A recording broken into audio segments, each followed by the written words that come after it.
intensely flames. Right?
What's up, folks? Welcome to another episode of Watching Paint Dry here on Another Letdown. My name is Zach from Another Letdown Media and the This Is Difficult video game podcast. I will be one of your hosts this evening.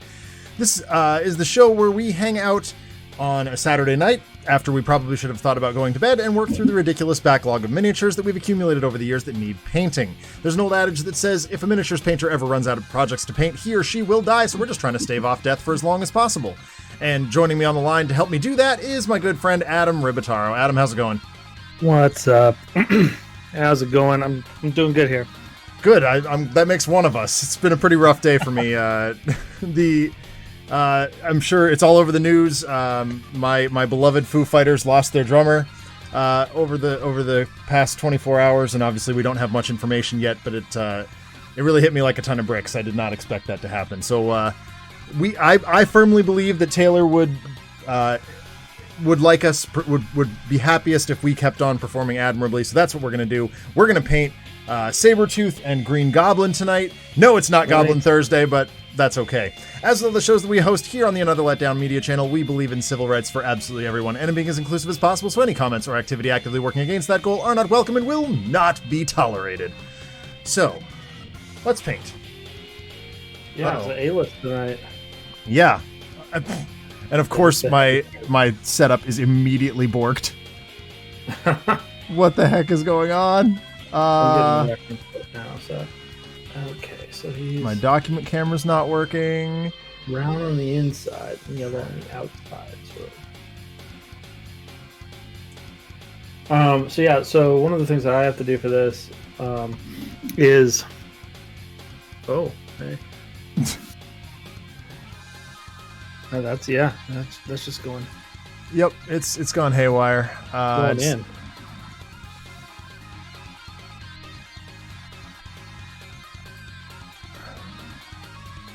I'll wait to show you what I have to do. Yeah.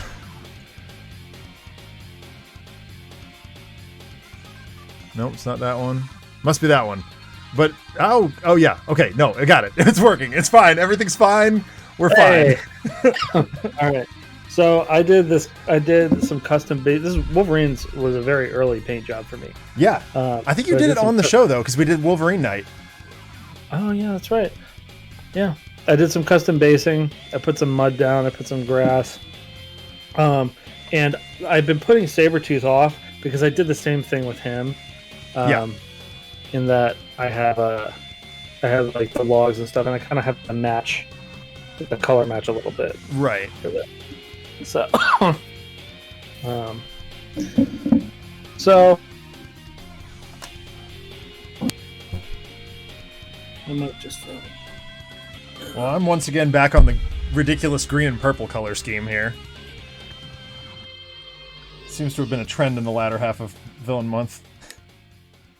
Yeah, well, green, purple, red, purple. Marvel Those loves are- their greens, their purples, their reds, their blues. Those are the villain colors in general. Like, look at Brainiac and Lex Luthor. Yep, good point. Yeah, they're all. Oh, something else I did that I want to show off a little bit is I did a base for Bullseye. That I did a hardwood floor of the whole thing, and I actually if you can see, I actually made a lip on it. Oh too. wow! Yeah. Yeah, and then I used red construction paper and coated it in thin down, just Elmer's glue. Oh, pony glue. Pony glue. Yeah, just drenched it in that, and then like put it over like its carpet. So then I'm gonna do some detailing on that. Mm-hmm. Which if I end up having time tonight, then I'll get to that. Well, but I want to awesome. make that look like a fancy church carpet. All right, so I'm just sitting here doing some planning right off the bat here. I'm just kind of poking with my brush different areas of Green Goblin. It looks like mostly green. Some purple there and there on the gloves. Orange for the pumpkin bombs. A little bit of goblin. Yeah, casually. Yellow for his eyes. He's got his mouth not very open, so I might try to do the inside of his mouth. Yeah, I guess I probably will a little bit, but it won't be too difficult. I think all things considered, this one's going to be pretty easy. Sabretooth has his mouth big open. Yeah, he does. He means it. He means business, for sure. Yeah, so out of an abundance of respect to Foo Fighters, I did go to the record store today and pick up 3 records of theirs that I did not already have. I need new water. That's... Oh, I'm surprised that I don't. That's last week's water.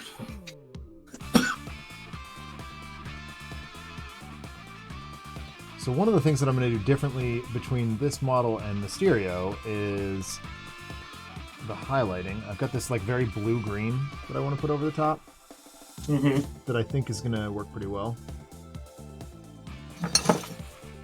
I've been thinking about maybe going back to my Green Goblin and brightening him up a little bit because my early paint jobs I think tended a little dark.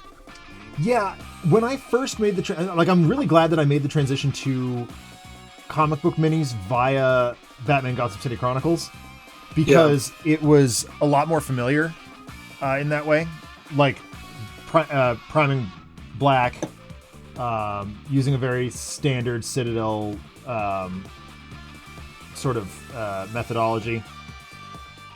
But then now that I'm on the Marvel minis pretty much all the time, I've developed some new skills. But even so, I started with characters like Spider-Man and Punisher, which are perfectly acceptably dark. My Spider-Man I think is too dark. I frequently wonder if mine is a little bit too dark, but it's definitely passable. Yeah, I want those I don't know. I don't think I'm going to revisit anything now that I come to it, except for I did some I did my Carol Danvers conversion. Yes, that was so cool.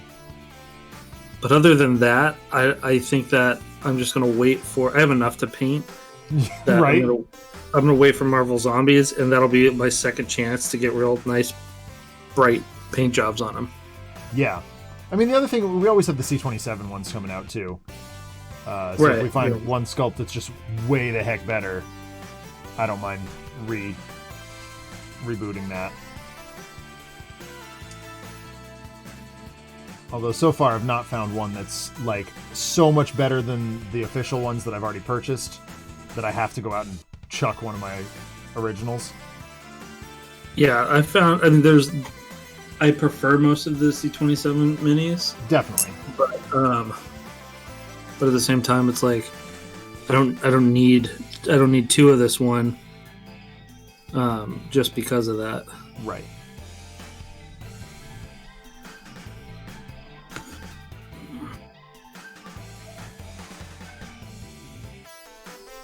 but it has saved me some money on some other ones.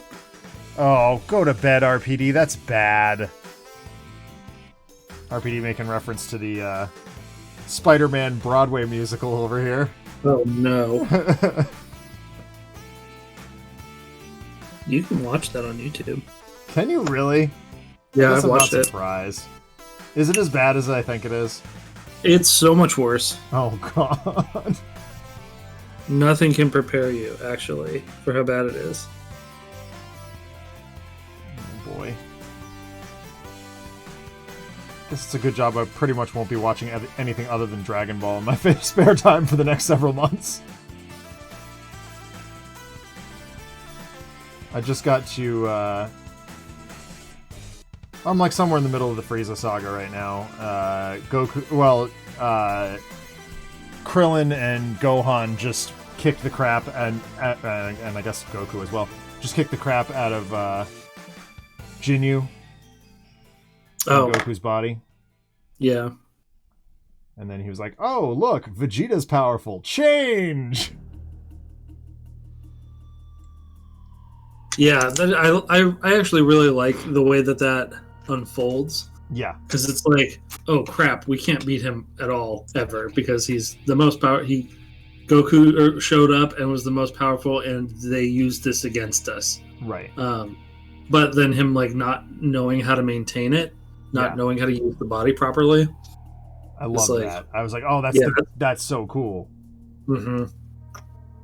And I'm always, because I've seen the show, but like in bits and pieces a long time ago, I'm trying to like remember / also kind of Sherlock Holmes my way through it, and like pick up on. Toriyama does such a good job dropping hints as to what's to come. So like when it seems so random when Bulma takes off on her little scooter, but it becomes way more important later on. Yeah, she also meets Vegeta on Namek. She sure does. And I keep like back talking the screen like, well, Bulma, you're about to marry that.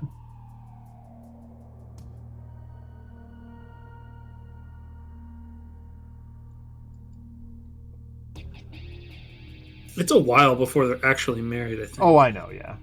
Like, they have Trunks before they're married. Right.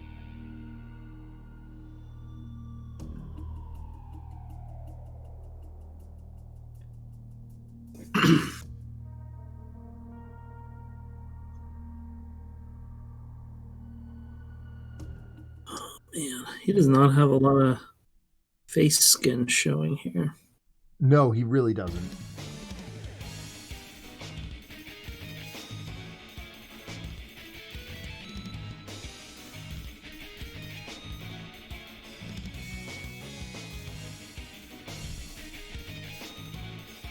So through a miracle of false advertising, my buddy and I, of course, processing our respective Foo Fighters related grief, saw an article that was like, oh, hey, first trailer for new Thor movie. And we were like, what? It turned out to be just clickbait.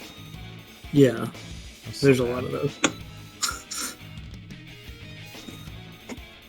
Yeah, that happens a lot.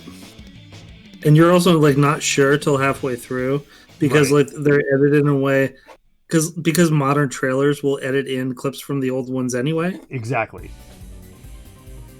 And you're like, oh. I think that's largely why I just kind of gave up on trailers. It's not even the spoiler aspect. It's just stop using recycled footage. Like, show us something new, would you please? Yeah, that's fair. Oh, I saw Uncharted last week. Oh, how was that? It was an experience. I'll tell you my impressions from just like seeing the trailer. I'll confirm or deny here for you. Is that it looks like a totally fine movie with incredibly miscast leads. Not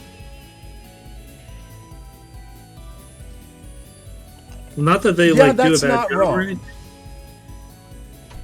It is exactly a fine movie. Did you play the games? I did not. Okay, well, yeah, they're super miscast. Yeah. Well, no, I mean, like, I've watched enough of the games that I know kind of what's what. But the biggest thing that I can say is Mark Wahlberg never got to make... Yes, I know RPD. Mark Wahlberg never got to make The Brazilian Job, the sequel to The Italian Job. Yeah.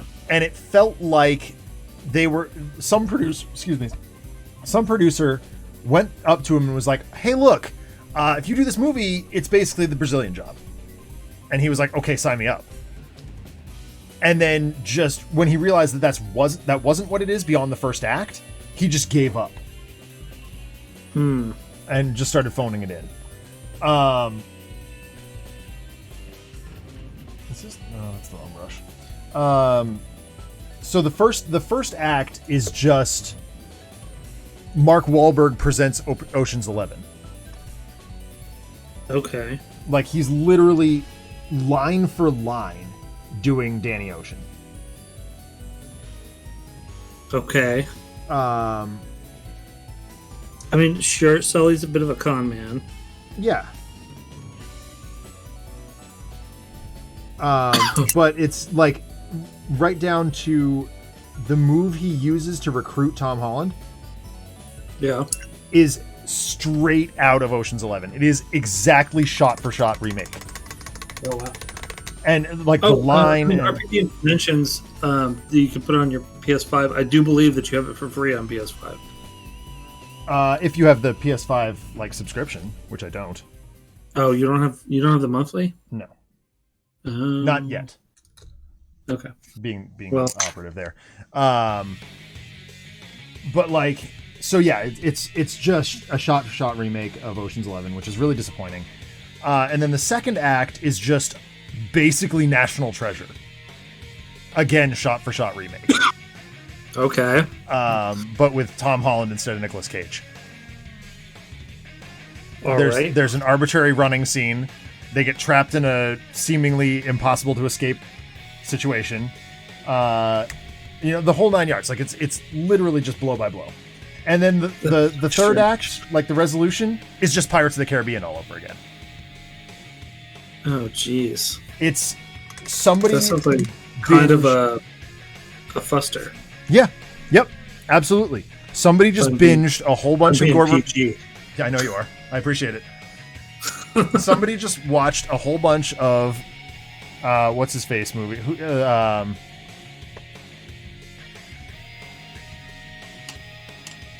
Because Pirates and National Treasure were the same. The producer. Bruckheimer. Jerry Bruckheimer. Yeah, Jerry Bruckheimer movies. And was like, oh, let's put all these together and then throw Ocean's 11. And then maybe just for poops and giggles, we're going to throw in a little Mission Impossible. Oh, God. it's well, Uncharted's a weird franchise anyway. Yeah. Because it's like conceived as a dude version of Lara Croft, who is herself conceived as a girl version of Indiana Jones. Right. Yeah, exactly. Oh, right. There's plenty of Indiana Jones in there too, I should mention. So it's a strange franchise to begin with. I don't know that I don't know. You kind of missed your window also because Nathan Drake was actually designed to be Nathan Fillion. Right. Right. And like I'm not that wild about Nathan Fillion. I think he's pretty fine. Yep, same. But he kind of gave up being able to play leads. He let himself get pretty soft. Oh yeah. Sat on his laurels a little bit with Castle. Oh my God, that show! Hey, I watched that show for way too long. Well, I mean, I've never watched the show. I just know that he like. Oh, he got. He was fat. like, "Oh, I'm this gig. I can sit here and get fat." Yeah. I don't need to be competitive for lead actor roles. Right. And like even they did that short where he was Nathan Drake. Remember that? Yeah. And he was too big in that. Yep. And that was a while ago. They needed to strike pretty fast on that if they wanted it to be fill-in. Absolutely. So, yeah, Uncharted, watch it when it comes to streaming, but don't pay theater prices for it. I watched, on a very similar note, actually, last night, Journey to the Center of the Earth with Brendan Fraser. Oh, cool! Which is like the most 2008 movie I've ever seen in my life. Nice. I think it's good. I like, in spite of itself, the CGI is atrocious.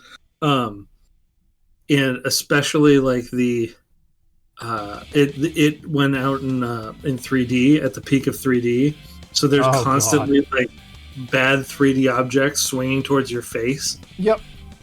That tracks. Yeah.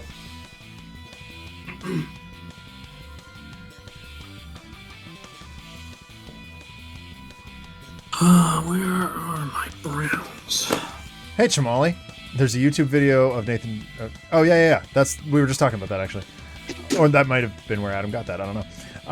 The movie lacks a sequence where it's just Crash Bandicoot, so that's a problem.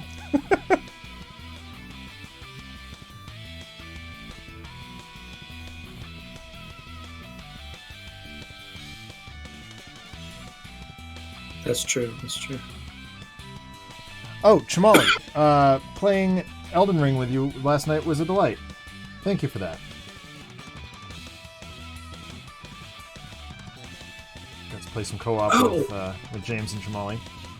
So someone brought up something really interesting in a podcast that I was watching about basically CGI and deepfake stuff. Yeah. Ooh, I'm curious about the original, or do you remember Star Trek the animated series? I do, yeah. Yeah. So that was all the original voice cast. Yes, yes, it was of the original series. Yeah. So we are reaching the point now where you could CGI animate and deepfake on the faces of the old actors with their voice performances to that show and make a live-action remake of the Star Trek animated series. Oh my god. That's so rad. Isn't that crazy? That's absolutely nuts. Oh my god. My mind is fractured. What's this? Corvus Black? No. So I'm doing the same 3 silver technique that I did on War Machine. Mm-hmm. But it's a little easier on this one because I can like literally see. I mean, I can actually see where his body is casting shadow. Mm-hmm. So the darker black or darker silver gets to be like where there's actually shadow instead of where I'm just guessing. Cool. And then when I hit it with Null and Oil, it all kind of blends together. More happy accidents that we discover here on the show.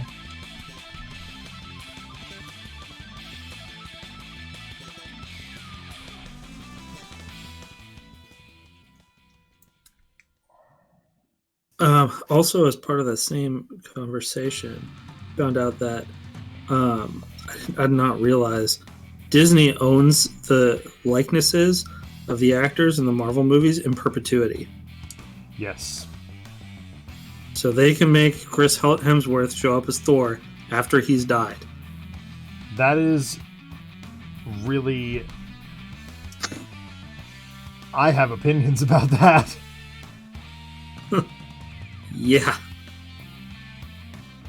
There's a lot of, like, messiness in the...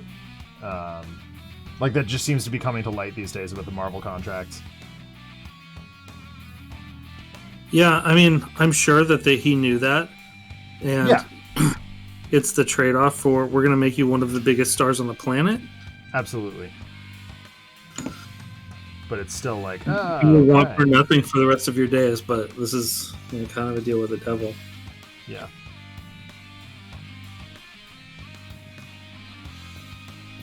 Which of course also begs the question, like, what's in the new Futurama contracts? Like, what was John DiMaggio's holdout really about? Money. I mean, absolutely, money would definitely factored into it, but there's got to be something else too. Animation's a different world. It absolutely is. That's true. A lot of ways worse and a lot of ways not as bad, but yeah.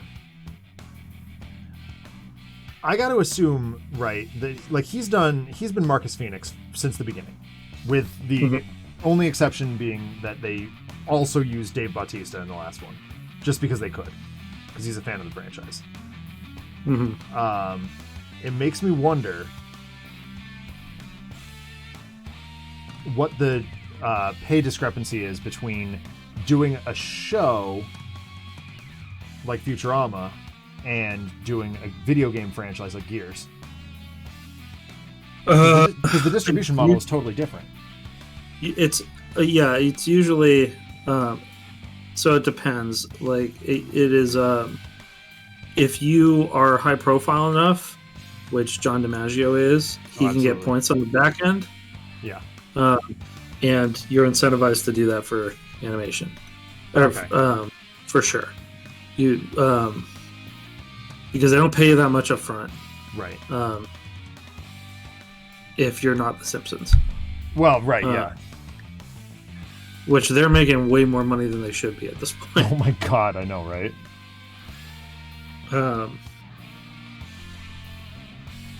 If you're in a game, I don't think that's an option. But you get paid a lot more because you're spending a lot more time in the studio. Right. Like by order of magnitude. RP is making references to Dom's Toms.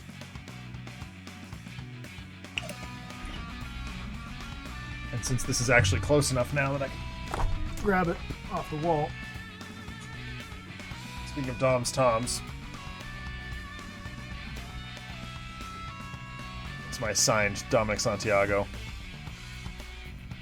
Nice. Yeah. And, oops, that's not done well. Maybe it has. There we go. Okay, we're fine. Carlos Ferro is a very, very, very nice guy. He was at PAX East a few years ago. Cool. And we got to hang out with him for a brief period. Oh man, so like I just got a flyer for the local for Planet Comic Con. Which is it used to be like a local con that was exactly what you would expect of a local con. It was like we were in a little convention hall and some vendors there, and they had a couple people stop by. Like Sure. Scotty Young with table there, so like I tabled across from him one time. But it was like also like $150 to get a table, which you could pretty easily make back. Oh yeah, absolutely. That's yeah.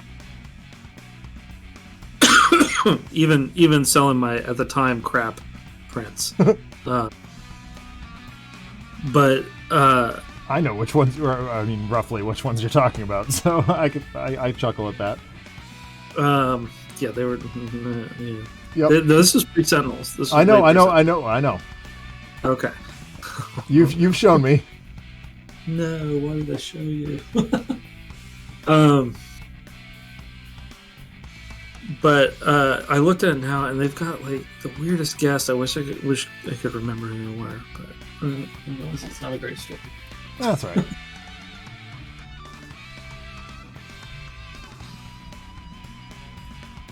We've got Wicked Comic-Con Boston coming up. Oh God, Wicked Comic-Con. Wicked Comic-Con. I can't really think of anything more Boston than calling a con Wicked, but that's all right. I use Wicked a lot. I do too. I mean, granted, I'm from here, but I'm not. No, you're not. So I still use it.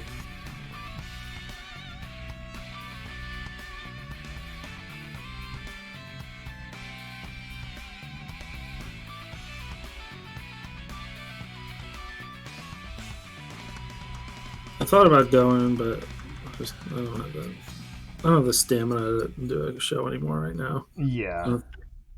I need to get back in shape. Well, I told you about what, or did I tell you about what my mother did for our birthdays? I don't think so. She entered us into a bike race. Like, that was her birthday present for us. I thought about doing something like that, about going like, yeah, I'm going to put this 10K 6 months out. So you have something to train for? Yeah, so I got to do it. I used to run competitively, and I hate it now. I've never run competitively, but I have done a 10K. I got to where I was doing a 10K every day. Nice. I did this program online called Couch to 10K in 10 weeks. Yeah. And I did it with Christopher, actually. Oh, nice. And it kicked the ever-loving crap out of me. Yeah. There were some bad days. Oh, yeah. No, absolutely. But I did it.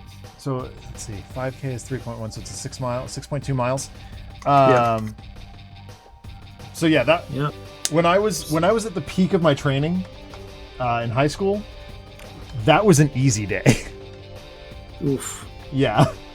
Most of our runs were like 10 to 14 miles. Yikes. Yeah. It was... Yeah, it's a half marathon, right? So... Yeah. But high school tops out at the 2 mile. But it's like... how is this good training? We never really put it together. Our coach was a maniac. We called him Terminator.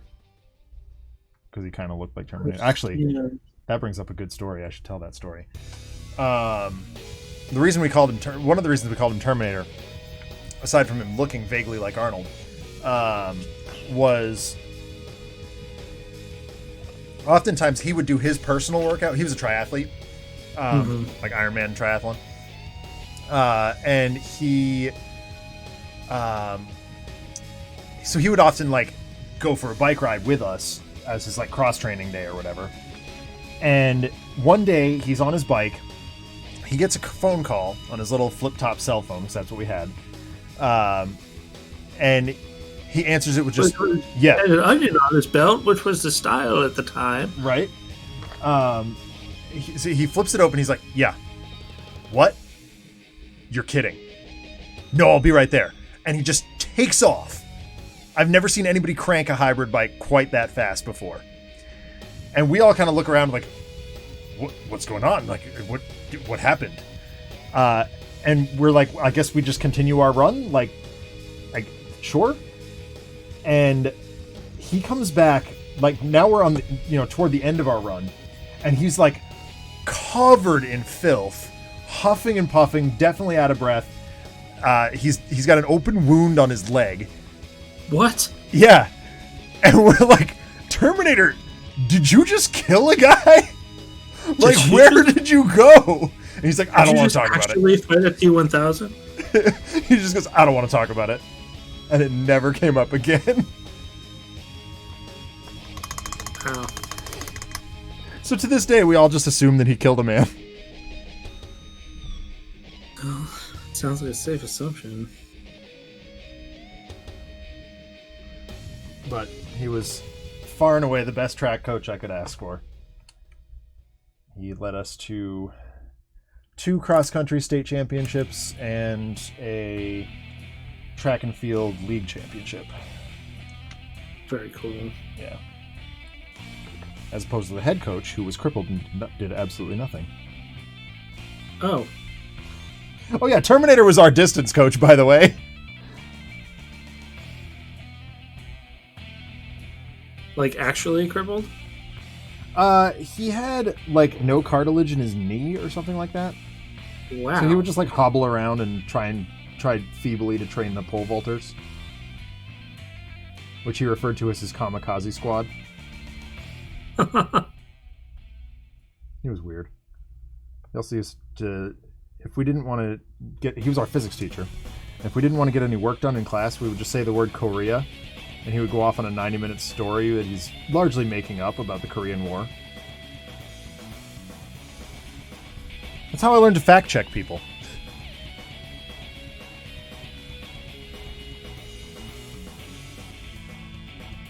Yeah.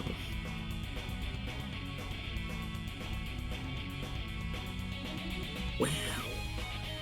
And he got himself fired for making anti-Semitic remarks.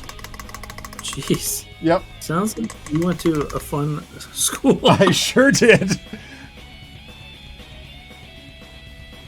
Never a dull moment. No, there was not. So our technology classroom was notorious for there being no exit other than the main door and the window, but it was a fishbowl. So no matter, like, if there was an active shooter in the building, we were just screwed. And the accepted, like, the board approved escape plan or whatever was go out the window, make for my buddy's house a mile down the road, and hunker down there until we get the all clear. And there, like, the order of escape was smallest person to largest person. And the largest, with the assumption that the largest person would act as a meat shield. Okay. Yep. I guess that's one way to do it. Yep. So wait, did you go to like a technology school, like you teach it? No. Oh, okay. I was gonna say. No, my school was one of the best, like, public high schools in the state. Okay. And it was largely the luck of the draw. Because you were talking about, like, technology and then being anti-Semitic. I was like, Operation Paperclip happened. Yeah. That's a real thing. I know. Anyway, so we assumed that, like, regardless of what the board plan had, in store for us, we would be fine, because our track coach and the math teacher, who was an ex-cop, probably just had an arsenal of AK-47s in the closet. And they would just gun down whoever showed up. Well, I guess that's who you want in your corner. Yeah, pretty much. And our coach would stop at nothing to protect his athletes, so he'd just hobble down the hallway with his AK. Wow. Yeah, definitely never a dull moment at my high school. I do not have any comparable crazy stories about high school. There was also the time that we somehow shut the power off in the entire school from the engineering room because the building design people, like the engineers, somehow wired the power kill switch to the entire building rather than just that wing. Discovered that the hard way.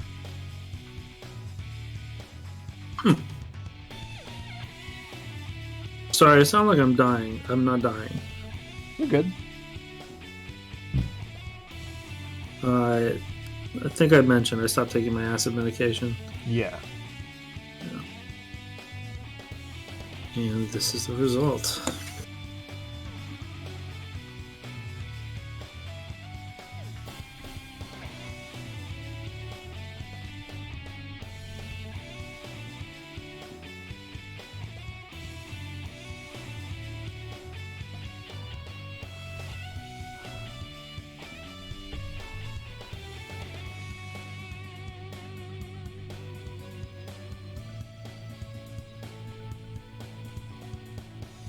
I noticed the Sabretooth figure, like, it has the guidelines for the, like, costume spikes on the front, but not the back of Not the the back, arms. yeah. I noticed that. Mildly irritating.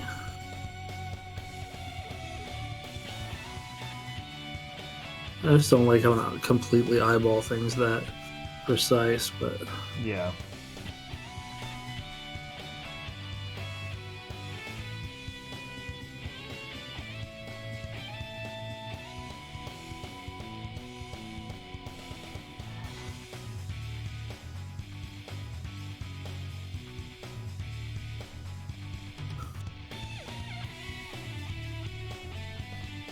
I'll say one thing for this Green Goblin sculpt. It's going to be very, very easy to highlight. Yeah. So many raised like ridges and stuff.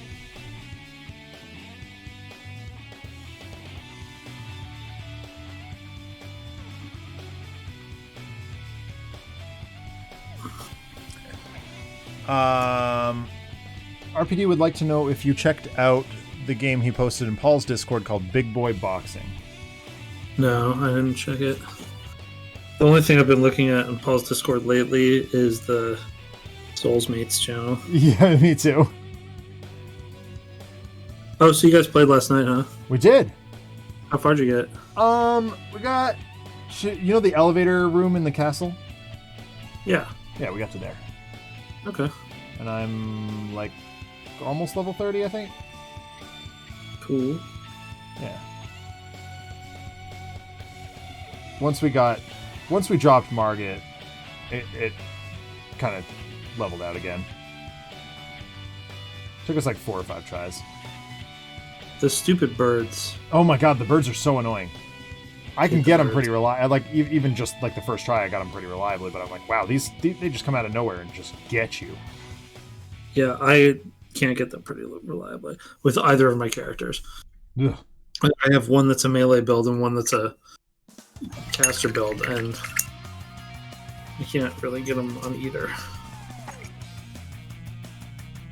I can usually get one, but if there's... Yeah, oh yeah, that's true. Yes, if there's more than one, it's really annoying. Yeah.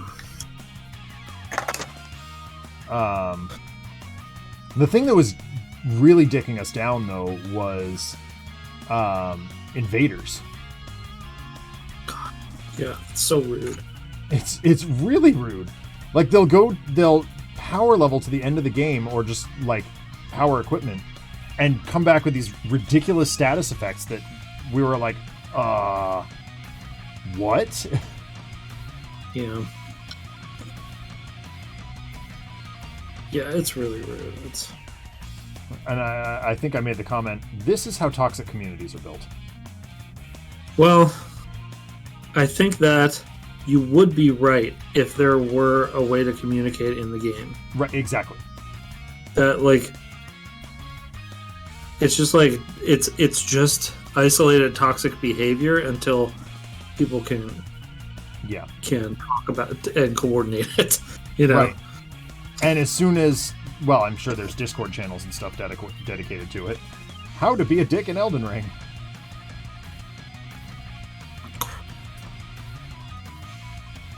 Doing that. That's fine. We're just going to do that. We'll go back over it with the brown.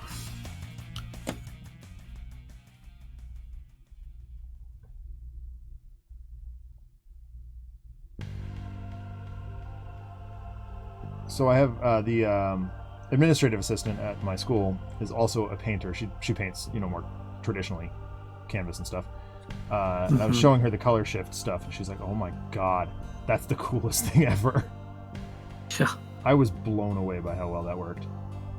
Yeah, that's pretty rad. I gave serious consideration to doing a purple and silver glider. Oh, hello, Gooey Chewy. I didn't see mine. I think I did. What did I do with mine? I made it purplish. Yeah.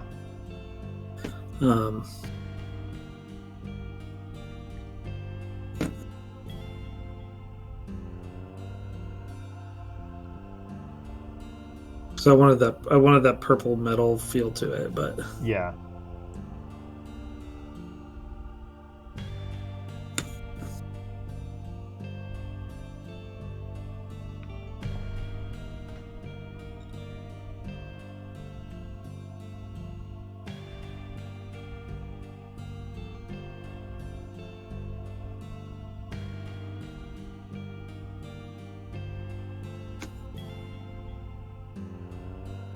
I have Come Sail Away solidly stuck in my head. You have what? Come Sail Away. Oh no. Solidly stuck in my head. I mean, with good reason, I've had my hero stuck in my head for about 24 hours now. Yeah.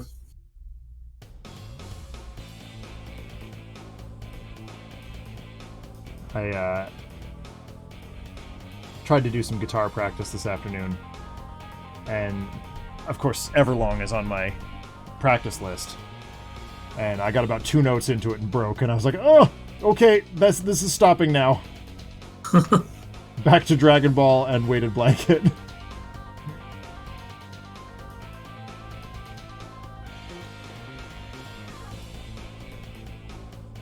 Although lately I've been practicing a bunch of the Cars. And Rush. Which is very complicated. Yeah. But I found a tutorial online by Alex Lifeson on how to play Limelight. Oh. And he breaks it down and makes it way easier. And he's like, the big thing that he says at the end is like, look, this is how I play it. It's not by any technical means the right way to play these chords, but it works for me. Find what works for you, do that thing, it'll sound fine. Yeah, that's how I do Billy Joel. Yeah. Yeah, I can play, I want to say probably 60% of Billy Joel songs. It's just based on knowledge of them, though. I also don't read music at all. I don't either. And so I just, I kind of figure them out, the ones I liked. And you play piano, right? I do, yeah.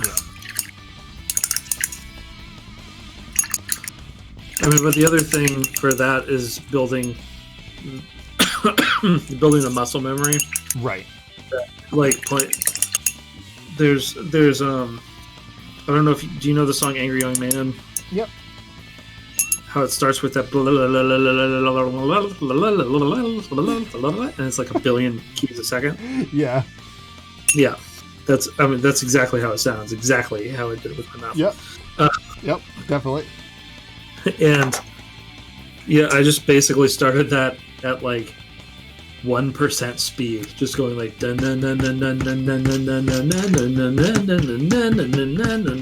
right. And you're like, just work your way up. Yep, that's and like solos I still struggle with because there's that weird balance of improvisation and fixed melody. Yeah. So it's like, basically my philosophy is if I can start and end on the right note, I'm doing okay with the solo. Yeah. Yeah. Well, and then I also do like some guitar songs. Like I'll play Metallica on the piano, and do my own piano arrangements, and so you got to kind of improvise with the solos on that too. Yeah. And you have to do them very differently. Right.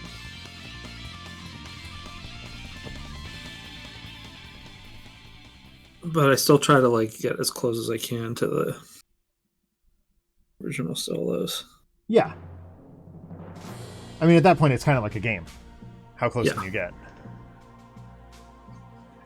RPD says, "Careful, Adam. We don't want to get DMCA struck for how accurate your mouth piano is." True. That's true. It's true. Yeah. I gave serious consideration to just taking the DMCA hit and playing Foo Fighters today, but I was like, no. I mean, they probably wouldn't notice you. They only really... I've gotten warned a couple times. Oh, Not actually struck, yeah. That's why I had to take the... I had to mute the Batman's intro music. That's weird. It's so annoying. Yeah, it's all automated, unfortunately. They just have crawlers looking for copyrighted music. I hate that. I hate the world that we've allowed to dictate our behavior. Take place. That like, I don't know. I don't want to get. Yep. No, let's not go there. Yeah. But suffice it to say, I hate it. Yep.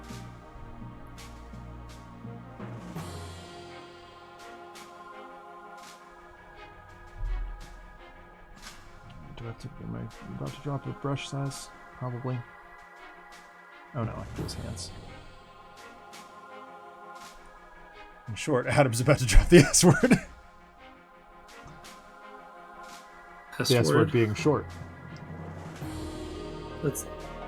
I'm making things up. I don't know what he's talking about. Oh.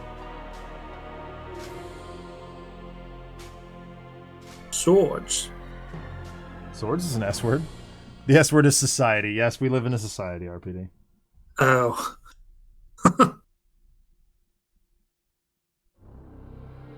Thank you for clearing that up.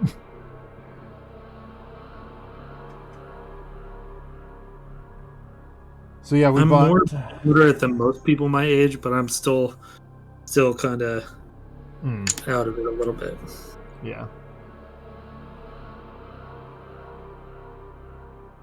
So we found a bunch of cool books at the bookstore today. In addition to that Cthulhu one that I bought. We found a couple of like multi-book Dr. Seuss volumes. Nice. Which was really cool. We found the complete Beatrix Potter, which was really cool. Yeah, we've got that. I just got we have the complete Beatrix Potter we got for Freya. Mm-hmm. I just got The Cat in the Hat Comes Back. I love that one. I like that better than the original. I do. Yeah, right. The whole thing about like the bathtub ring, and it just like keeps getting more and more out of hand. It's just more. It's more fun. It's so much more fun. And then it's like colored with the one color pink. The one color pink, yeah. Yeah. As it is Dr. Seuss's birth month. Now, please note that that's birth space month, not birth month, not to impinge on your copyright there. I was going to have to PMCA Dr. Seuss. Yes, Dr. Seuss's birth space month. I do a lot of Dr. Seuss stuff. Dr. Seuss owes me money for using. No, I stole that. Yeah, I know you did. So I do a lot of Dr. Seuss like lessons and stuff in the classroom. Oh, cool. Which is always fun. And we do a bunch of challenges and stuff. So like, I'm trying to see if by the end of the year the students can read a book from all 48 contiguous states. Oh. And I have a Dr. Seuss-esque map that I drew. That was the one I blew out my Copic markers for doing. But I actually ended up rejuvenating them, so they were fine.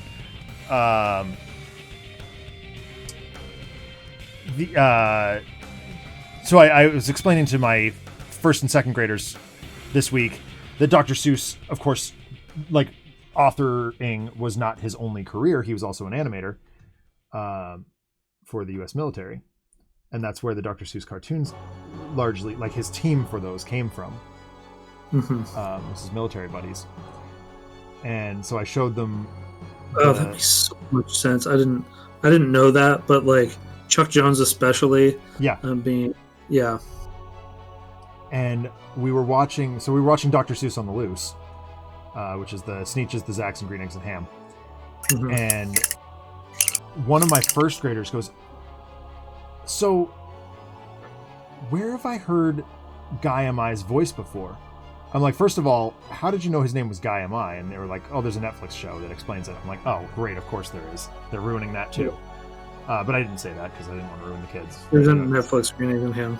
Yeah. And I was like, well, that's really interesting because he's been called Guy M.I. since the 1970s. But I didn't know that people knew that, like, because it's not like written anywhere. So I did learning and growing there, but I was like, oh, do you know where his voice comes from? And they were like, it sounds so familiar. I've heard it before. I'm like, yeah, it's Tigger. It's the guy who voices Tigger. And so I put on a clip of Tigger doing his little song.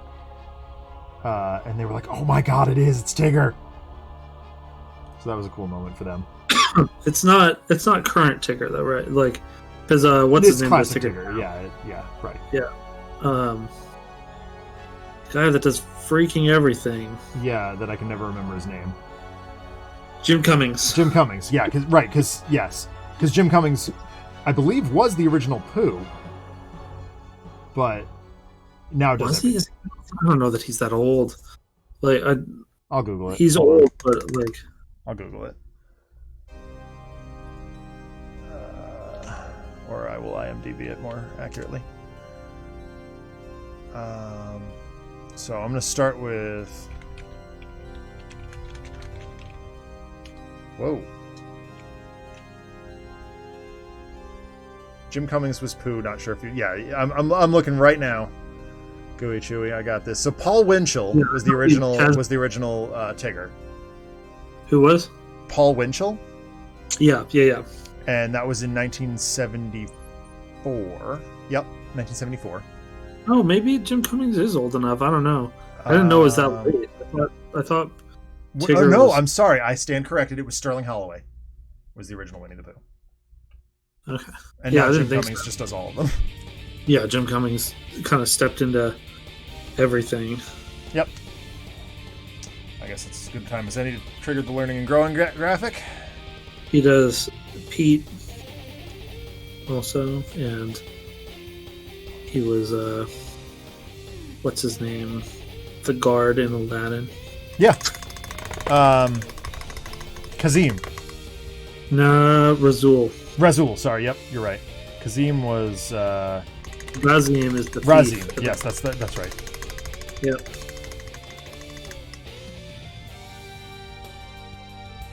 Okay. I think that we're close here. It's looking good. I hate these little edges. They are a nuisance. Yeah, and they don't make them real easy on you. No, they do not. If they carve those just a tad deeper, then that would be helpful. But yep. But God's forbid they help anybody. no. I mean, and that's been kind of my problem with Atomic Mass in general, is it's like they don't do these miniatures with anyone assembling and painting them in mind. Right.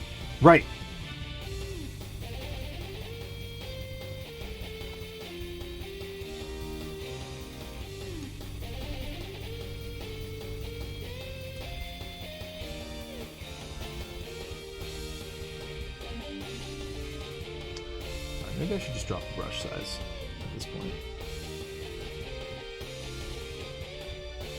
Yeah, that's probably wise.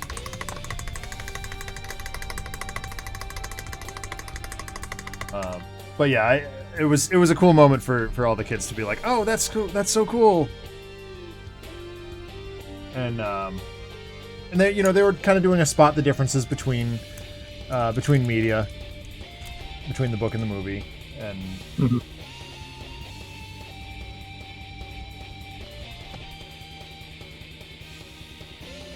It gave me a nice relaxing week. And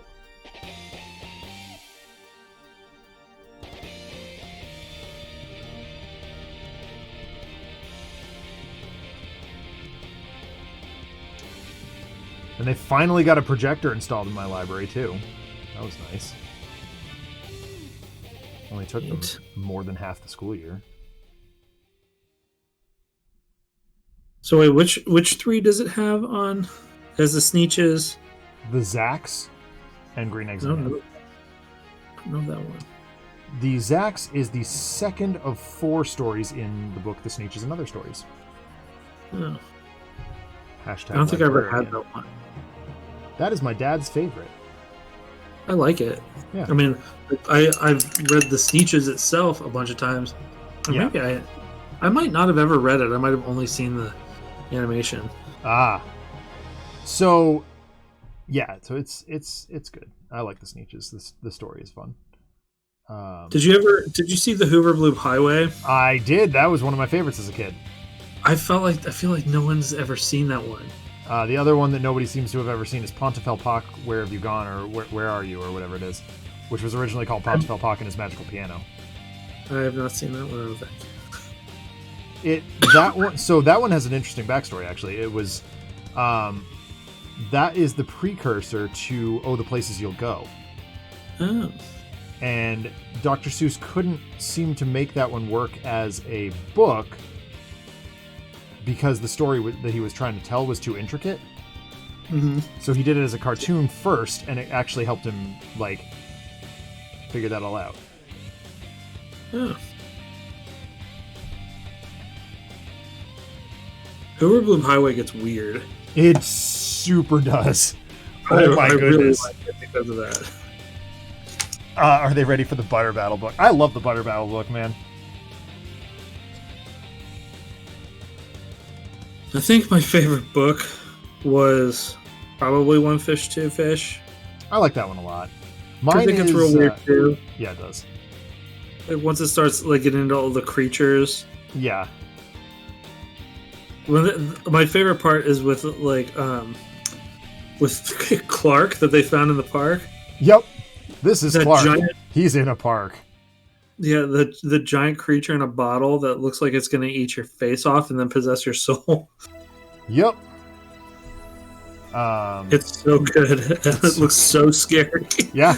It's like, no, your mom's not going to let you keep that, you idiot kids.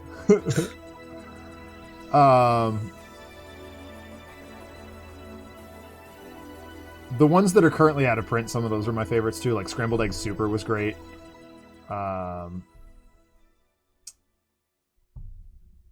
I've always had a soft spot for Mulberry Street. I like that. I think that story is fun because it's how use your imagination. Gosh darn it, you know. Mm-hmm. But I think my favorite one is probably the 500 Hats of Bartholomew Cubbins. Because it's so much fun to read that and do just the most ridiculous over-the-top voices for all the characters. Yeah. I do... I don't go know if ahead. I've read that one. So It it revolves around a kid in a medieval kingdom and taking off his hat for the king. So I always read... The king is super ridiculous and over the top. So I always read him as Matt Berry from the IT Crowd. Okay. And then like Bartholomew is the kid, like you're just average kid. So I read him as just like basically Daniel Radcliffe. Nice. And my students think the voices that I do for that is just the funniest thing in the world. I've gotten to do Horton Hears a Who is among my favorites. Oh yeah, absolutely. That's a great one. That might be my favorite because like I read that one a million times as a kid, and I was reading it to my kids. I think last week. Mm-hmm. And doing voices and realizing that I'm like, oh, I have this whole thing memorized. Well, so that makes for a really good segue into what I was going to say next. My mom's favorite Dr. Seuss book is the Sleep Book. And Sleep Book. This Dr. Seuss is the Sleep Book, and it is admittedly a very, very, very good one. It's basically go the F to sleep, but in the vein of Dr. Seuss, so it's definitely not, got the Samuel L. Jackson aspect. Let's put it that way. Yeah. And my mom has all but like the last 3 pages of that memorized, and she hasn't read it in years. It's always been very impressive to me that my mom can pull that all off. Yeah, I think that it's just one of those ones. Horton Hears a Who to me is one of those ones that just gets in your brain and it stays there. Yep, absolutely.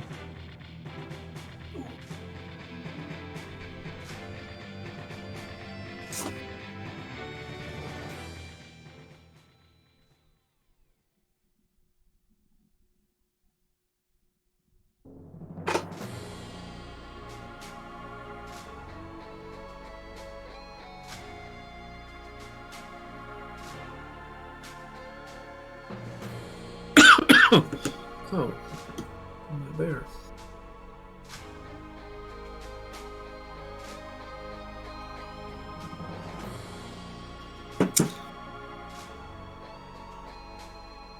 Yeah, I'm kind of holding off on Alpha Flight until they're all there, and X-Force until they're all there.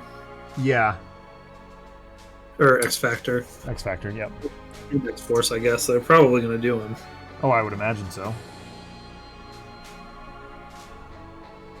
Which is it's nice to see. I'm glad they are.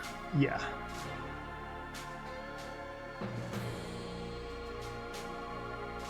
I'm so glad I finally got successful prints on Shocker and Iceman. Yeah. Oh, can you show me how Shocker came out? Yeah, give me 1 second.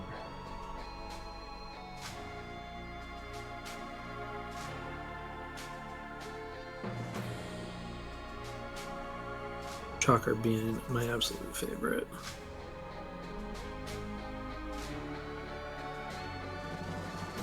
I don't really know why. Like, he's not really that special, but, like, he's just cool. He is cool. He's a great job. I disagree with you.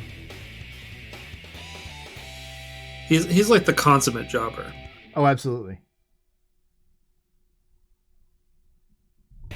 Almost done. I'll get back to that in a second. Just gonna get Shocker real quick.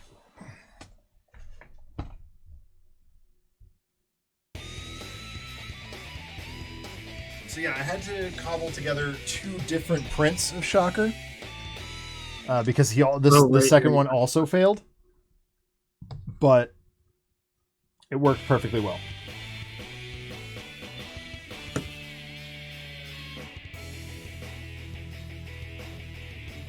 Oh, he looks cool. Right? He looks real cool. So yeah, I had to cut off 1 boot and 1 arm and glue them onto the new print. But I was like, that's fine, whatever.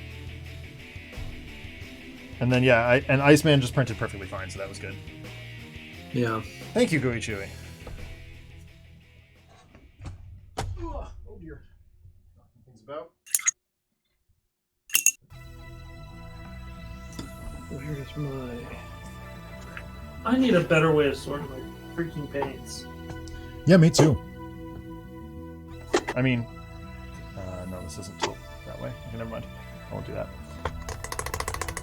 Mine are just like over to my left. Check on this. It's not overwhelmingly hot. Especially the grays. Oh, like, yeah.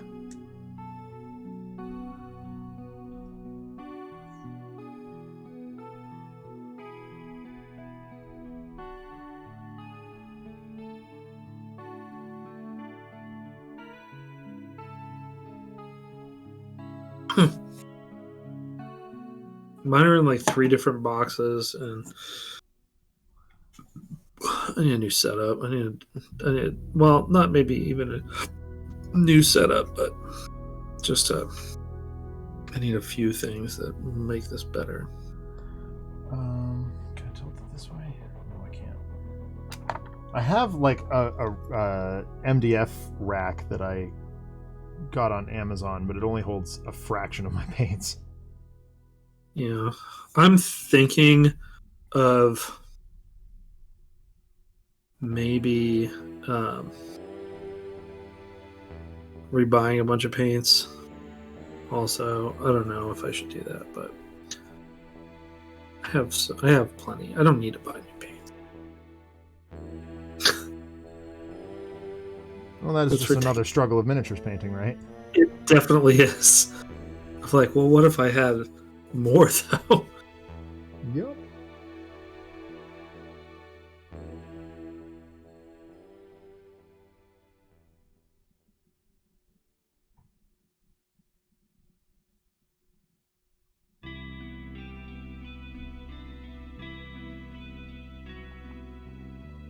Okay.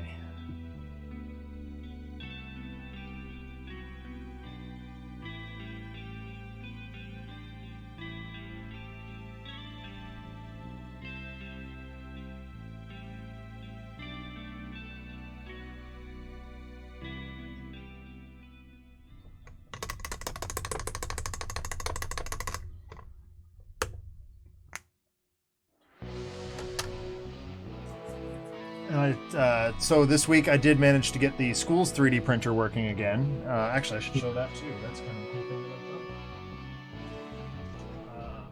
that I've done. There's is a filament one, yeah.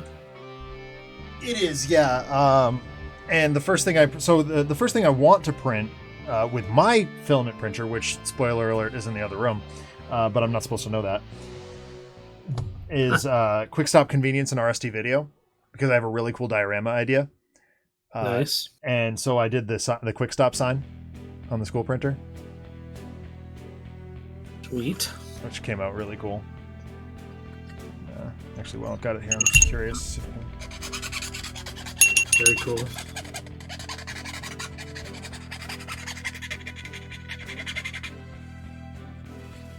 Okay, cool. Yeah, it does file quite nicely. We'll finish that later. All right. I should send you this. I should send you. There's one of the Blackmagic Craft videos that he does tents out of construction paper, basically. Oh, I saw that one. Yeah. Yeah, that's super dope. And I need to do that for the I assure you we're open sign. Yes. I was gonna say that's what you do. Yeah, I think someone linked that video to the Thingiverse file for the signs. Oh, cool. Yeah, it's a good one. It's become increasingly common around the school that at the school that I have to turn on some background noise to drown out a meeting in the next room. Mm-hmm. So I just turn on miniatures painting videos. Yeah, Blackmagic Craft is my favorite. I wish he posted more often. Yeah, because he does really good work. Tabletop Witchcraft is also really good. Yep, I like that one a lot.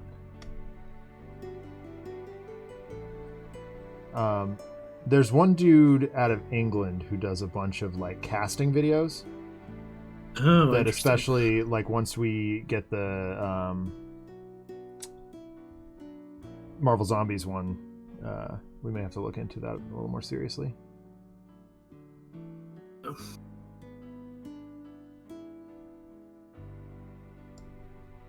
There's another guy there's a guy in England that has the best modern terrain. So he has actually Crisis Protocol content. Oh, sick! So he does actually urban. He did an urban terrain mat that I love, that I want to use. He just puts down sandpaper and then paints it black in a thick acrylic paint, and that's a street. Of course it is. Wow, how did we not think of that before? Yeah, it's like he just gets a roll of sandpaper that's self-adhesive, sticks it to the board, and paints it. That's awesome. Yeah, and like obviously you don't want it that gritty, but putting a thick coat of acrylic paint over it will take the grit right off it. Right. Or like dull it. It won't remove it, but yeah.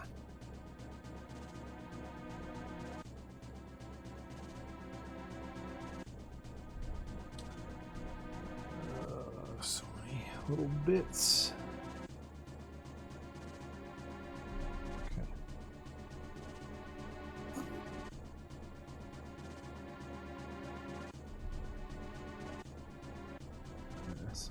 There's another one that a guy does magnetized sidewalks, so that you can put things like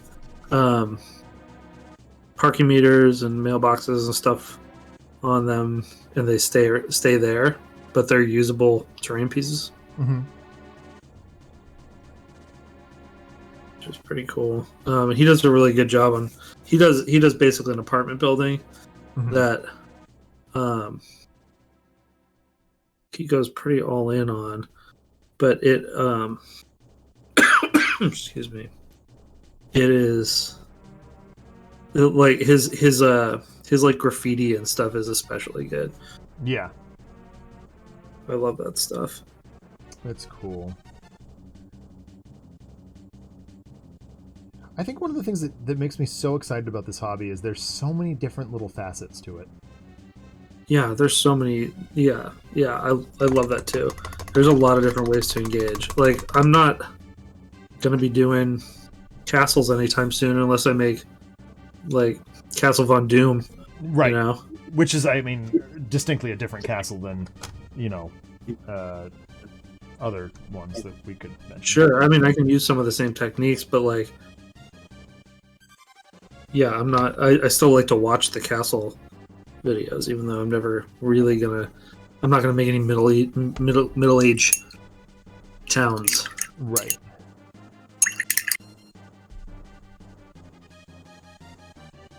What? I'm just gonna mix these two. That's all I have to do. Instead.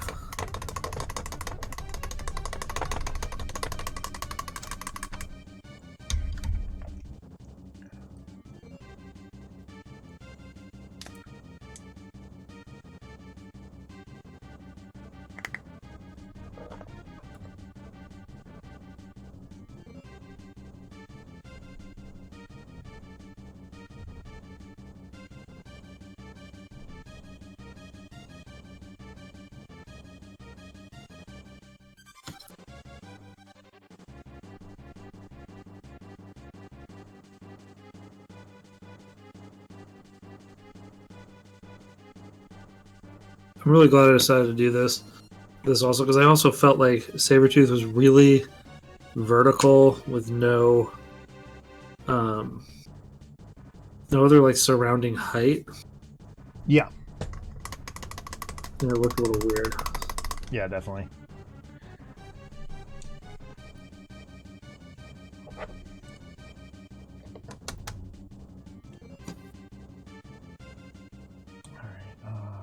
These are actually sticks from my backyard, too. Yeah, I love that.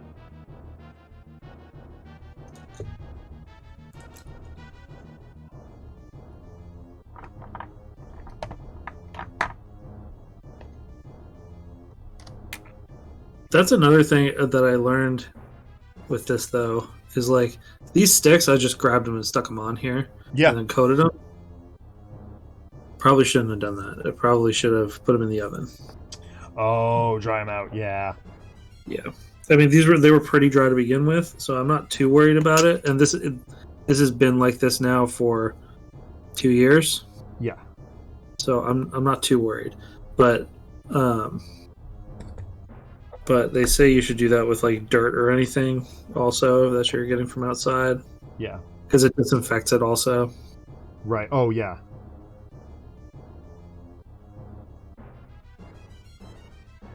RPD said something about building. Hey, Twitson, what's up? Hey. RPD was saying something about building Pinhead. Oh, yeah. That's so cool. I can't wait to see how Pinhead. Yeah. He's doing Dead by Daylight villains in SCRPG. Oh. Okay. That's weird. I don't know Pinhead as a Dead by Daylight villain. But... I don't either. I think I've played Dead by Daylight all of once with Colin. Hellraiser, man. Hellraiser, yeah. And now we're back on track and field.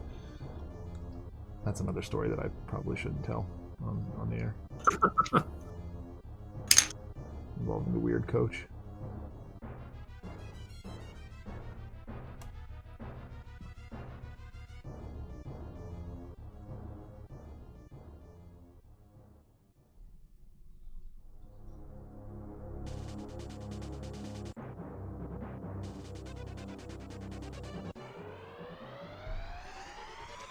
I'm doing the Dead by Daylight killer roster, and yeah, Pinhead's a fairly recent addition to the roster, added last September. Oh, all right, there you go. You know, it'd be nice if they got to like some real minor characters in like I feel like I want a Birdie minifigure. Oh my god. But like, oh my god, they're never gonna make that. No one will ever make Birdie. No, they will not. She was very short-lived. I'm not gonna lie. I want a Howard the Duck. I'm getting a Howard the Duck. Oh, is he in Zombies? Yeah, he's in Zombies. Oh, sick. So is Cosmo. See, Cosmo I knew was in, and I want him too. Yeah, Howard the Duck's in there. That's awesome. Yeah, my first exposure to Howard the Duck was the Garth Ennis Max Comics line. Oh my god, really? Yeah, that was my first exposure to him. I was like, what is this? What is this madness? Yeah. Okay, so I think I'm going to do the washes now. Yeah, I'm kind of right behind you, I think. I gotta just do the pumpkins real quick, and then I can basically just hit this all with melon oil. I don't think I'm going off the beaten path here today. And then while that dries, I'll do smoke and fire and jello. What? Oh man, I got Christopher Roll's eyes so big yesterday. Mm-hmm. I had one of my my drinks, my LaCroix. Oh yeah. And I was like, oh, I had just gotten it, and I was like, let me go grab this drink here. Okay. Yeah. This one is called Limoncello. I don't know why they don't just call it Lemon Jello. It's go to bed, but that's delightful. Getting Christopher to roll his eyes, though, at a terrible pun is a mark of success, let's be honest. Because his are pretty bad. It's really about selling it. Yeah. Is really what it is. Yeah.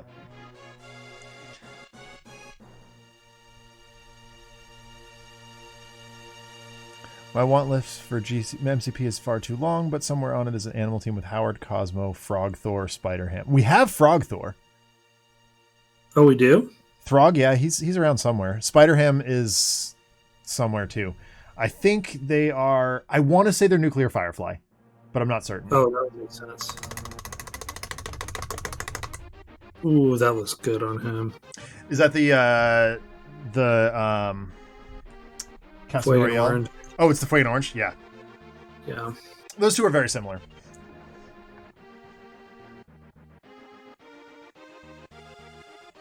It makes those I never remember the muscle names. Yeah.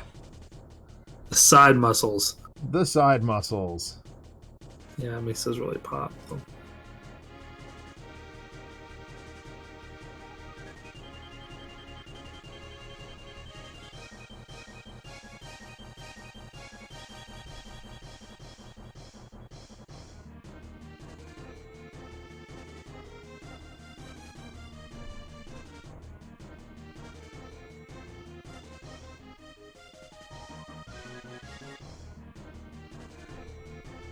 Aunt May's wheat cakes.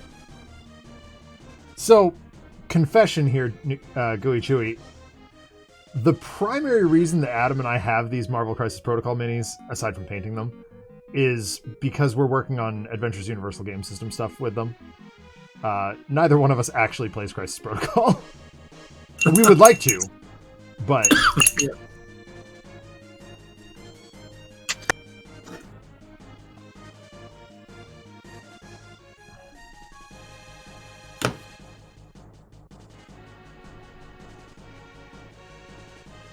It is Sabretooth. It is Sabretooth. Golden oldie win.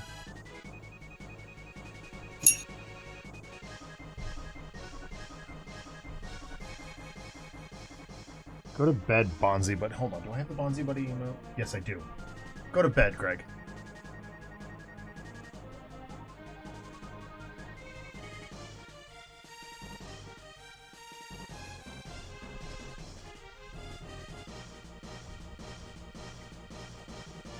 Yep. I'm sad that they didn't his animated series 12 pack. I know, right?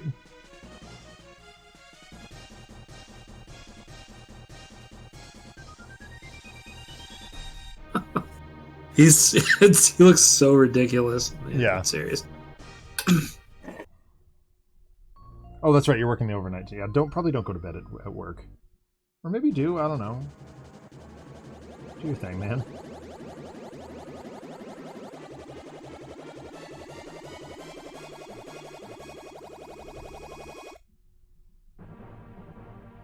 God, these pumpkin bombs are cool.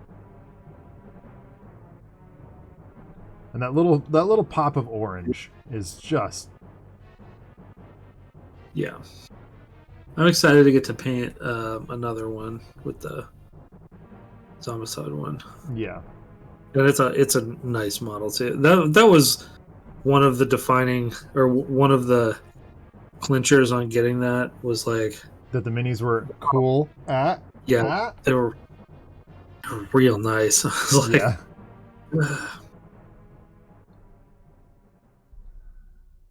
I mean, when the company that's like trying to be like, well, you can sell the ones you don't want, right, when you get back. And I was like, yeah, I could. That is a thing you could do. I could do that, yeah, but I'm gonna paint them like well, you know, assuming we can stave off death that long. Yeah, I need to get faster. Yeah. I have so much to do. You know, though, yeah, I mean, I think part of that is carving out time, right? Like, we are reasonably quick painters if you compare us to. Sure.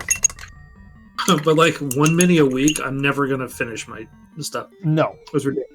Yeah, I need to be painting at least one a day, or like on average, right? You know, and like, I think I want to actually do Agrax Earthshade up here too. This isn't too dark. No, that's good.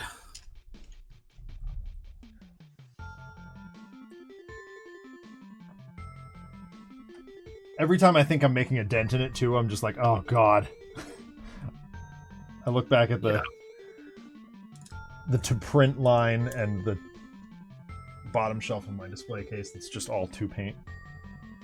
Although some of them are going to be really quick. Like Juggernaut's not going to take long at all. Yeah, there's some of them that'll go quick. Like Iceman was easy. I did him as an afterthought. Yeah. Right, yeah.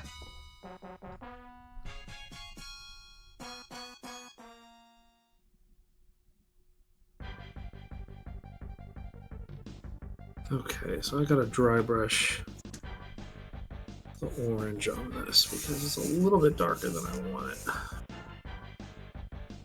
It's just... no, I kind of like that.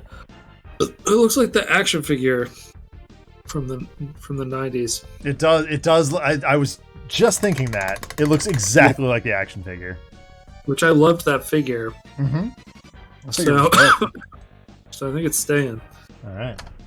I don't really think I need a driver. Where's my flesh shade, though? Spain. There it is. All right.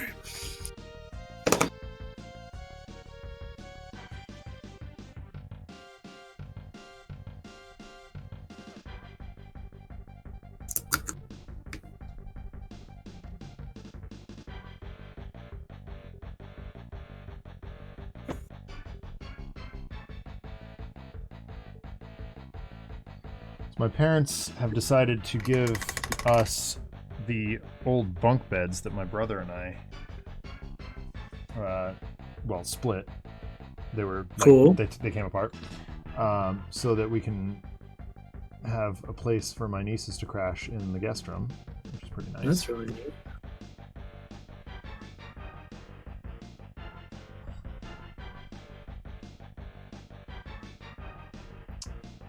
Okay. A little bit more. Oh boy, that looks good, actually. I'm really happy with this face. Rough.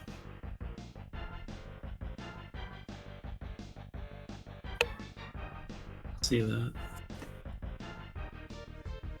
Alright, I think it's time to splash a whole bunch of Nolan oil on this.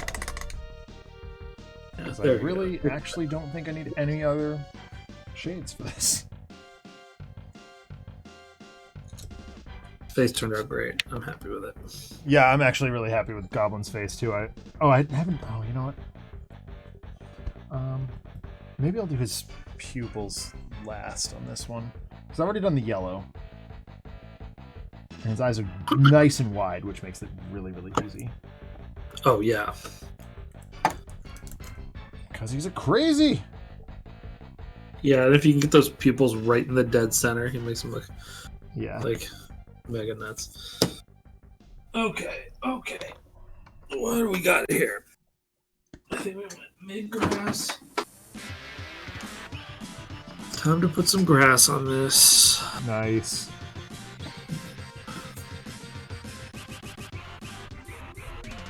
Which this was a gift from Candace. This static grass, which she got me like 3 colors: a green, a brown, and a white. Awesome. I miss Candace. Well, she actually was saying that her new paramour was watching us maybe last week. Oh, nice. And was saying that he wants to get into miniature painting. Nice. I was like, we are happy to help. Absolutely. That's what we do.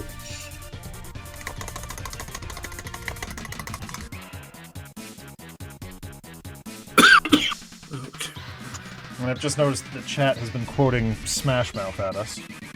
I'm sorry. That's awful. I mean, they're acting like we, don't hear it all the time from Matt Kroll.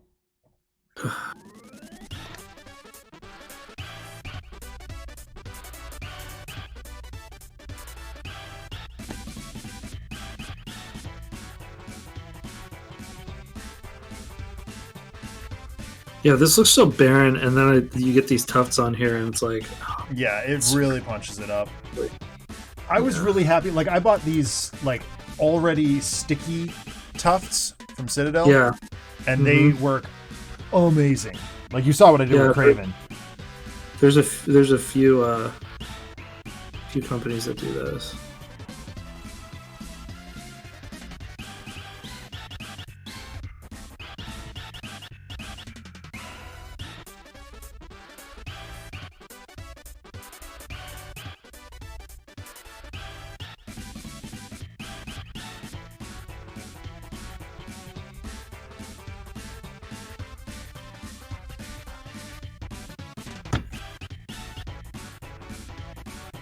Oh, nailed it. His eyes look nuts! I don't know if it's show up on camera, but I'm very happy with it. I thought I blew it on the first one because it was just a little bit off-center, and then I angled the second one slightly, and it absolutely balanced it out. Alright, so... the other thing that I'm going to do, for the flame coming off the pumpkin bombs, I'm going to use that Hexwraith flame stuff that I used on Mysterio last week. Yeah. Interesting. For the smoke or for the spark? For the plume of smoke coming off the pumpkin bomb. Cool.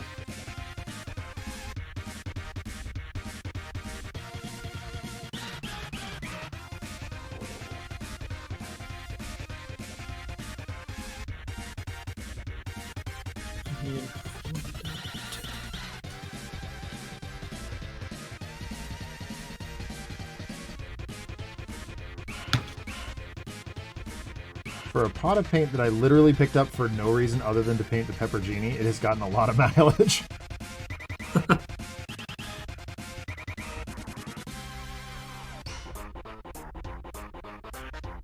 So, one of my favorite aspects of this hobby also is happy accidents. Oh, absolutely. So I put glue on this thing, and then like some rubble stuff, just like some sand from the dollar store or something like that. Yep. I don't know if you can see right here. Let me zoom in.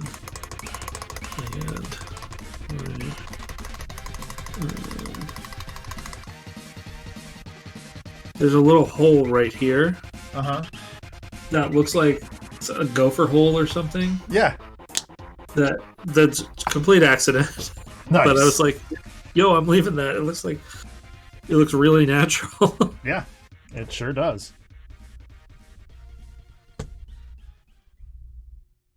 All right, Null and Oil, let's go.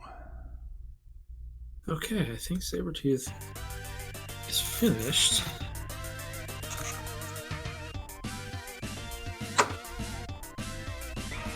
I can show you what else I did with my basing today. I did a little bit more. Oh, beyond just the church thing? Yeah,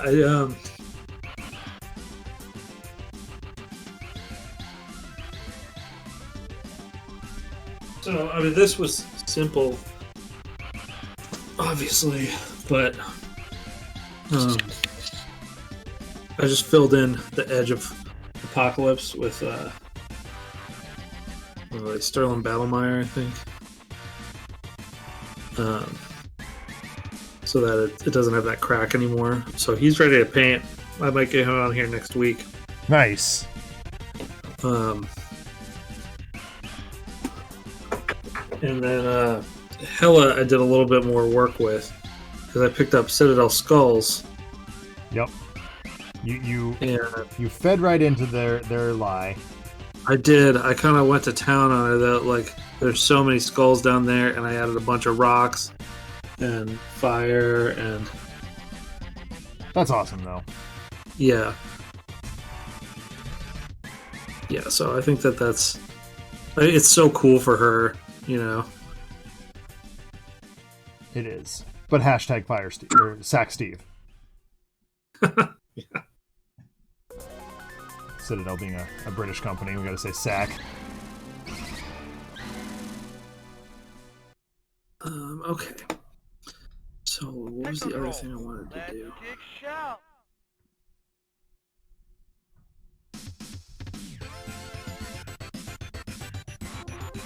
All right, Gobby. Oh, gotta get the bottom of the glider. I think I might want to do a little bit of blood for the blood dot on him. I'm gonna use it. Sabretooth is a place to use it, right? Yeah, I can see an argument for putting it on Wolverine's claws too, but I chose not to. Because in the comics, they're not often that bloody. No, but Sabretooth is bloody pretty often. Absolutely. Yeah, so we're gonna do the ring here, but then. All right. Still definitely some highlighting to go on Goblin here, but move on to his base. And the explosion, which actually for him makes sense, so I'm not going to complain. We're not going to say fire Ed this time, although you should fire Ed. I don't really view that as an explosion, though, either. It's like it's more of a smoke. Jet fumes, yeah. And literally, I think I'm just going to paint it gray and just dry brush some yellow and orange around it. I think that's pretty much what I did. Yeah. I need to pick up more Mechanica Standard Gray. But fortunately, before I need it next, I will be working. So that's... I did more effects work on MODOK with the smoke from that. Mm-hmm. I like burned the ground really bad with it because it's like shooting directly at the ground. Yeah. I actually think for that one, I might actually set it on fire. Oh, really? It's a technique I've used in the past. I literally just coat it with a tiny bit of alcohol, diluted like heavily, and then set it on fire real fast.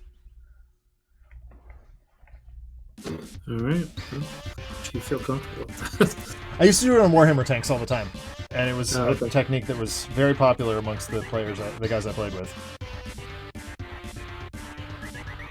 They would ask me to do it on their tanks. I was like, all right, I don't mind playing with fire. Let's go. I'm definitely not going to do that one on stream, though. I will do that outside on my lawn, which is currently very wet and will not set things on fire.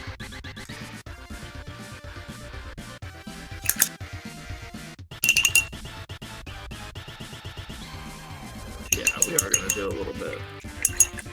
Just a little bit.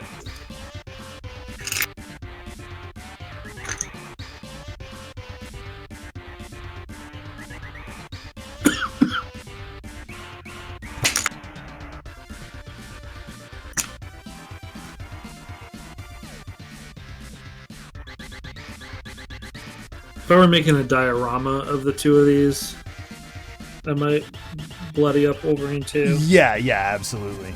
That feel when you have people begging you to set their stuff on fire. There was a time also, RPD, it's more insight into Zach in high school, where one of my favorite songs was called I Set My Friends on Fire.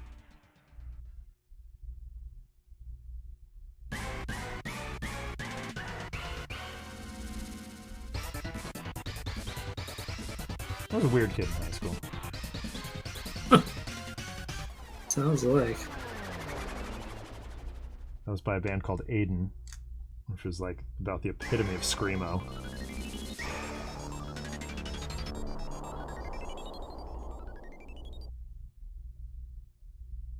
Prehistoric pterosaur. That was when people didn't understand your pain. You know, I never said those words, RPD.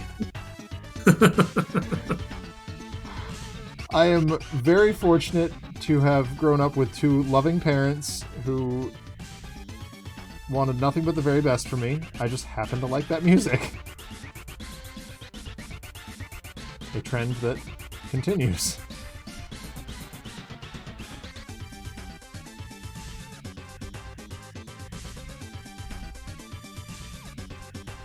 Like I said, I was a weird kid.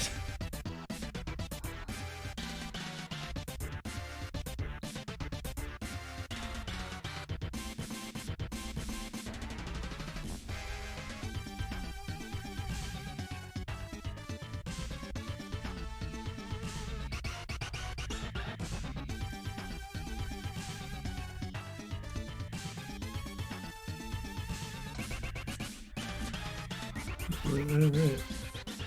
I think there we go. Let me see how the blood took. Oh, that's sick. Yeah, it looks real good. I drizzled some down the back of his hand here too. Yeah.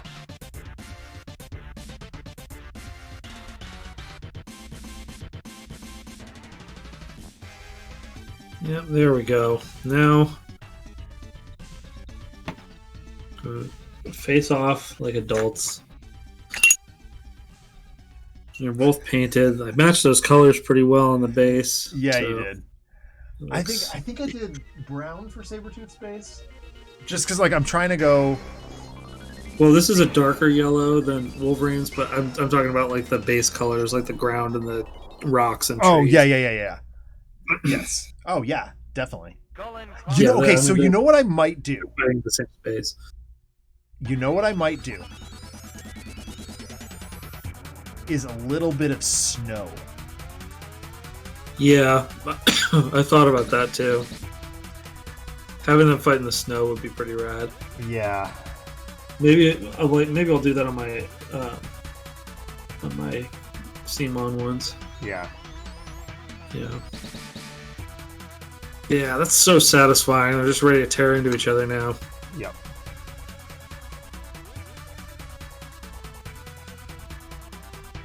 I'm definitely, like, into a headspace where I want to start doing more interesting things with bases, but, like, I'm not super inspired by a lot of them. Right. So, like, this Green Goblin one, I'm like, this is probably just a rooftop somewhere. Yeah. I mean, it's hard.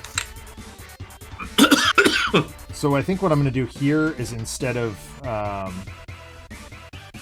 Agrax Earthshade, I'll use Null and Oil. Okay. So it won't look quite as much like tarmac.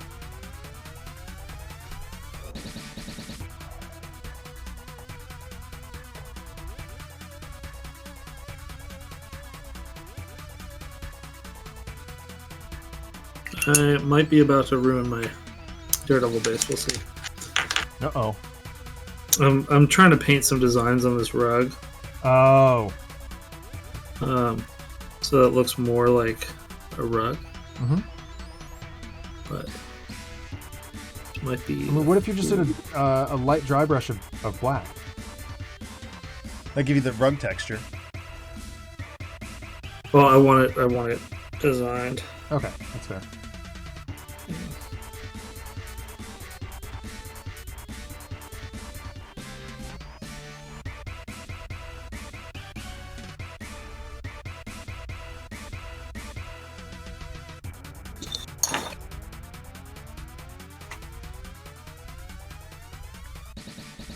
Now they can face off like Nick Cage and John Travolta.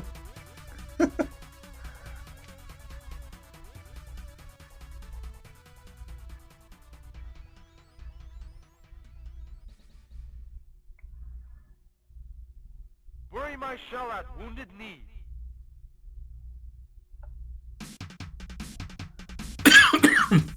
So I finally got all those. I think I told you this. I finally got all those Gen 13 comics bagged and boarded. Oh, sweet. Yep. Still missing a few, but like that just gives me something to look for at Wicked Comic Con.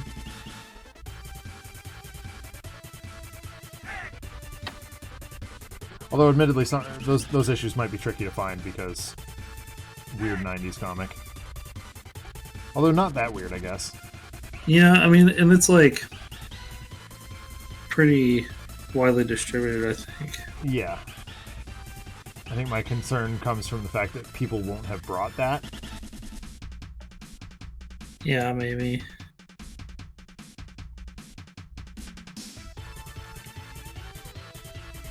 But like, if I can get issue 25, which is the only one I'm missing from the first series before it became Wildstorm, I'll be pretty happy. And that's like a $3 book, so it's not going to be difficult to... It's not going to be bank breaking. It's kind of weird to go from collecting Daredevil, Stan Lee Daredevil, to collecting Gen 13, which is all $3 books. Yeah. Oh, that's the good stuff, though. Like, oh, absolutely. That's the good stuff in like bargain bin area. Like, you can get reprints of all the other stuff, you know. Yep. Yeah. And I have The the omnibus of Stan's Daredevil. I think I have Spider-Man, the volume, first volume of Spider-Man, the first 2 volumes of Fantastic Four, the first volume of X-Men post Giant Size. Yep.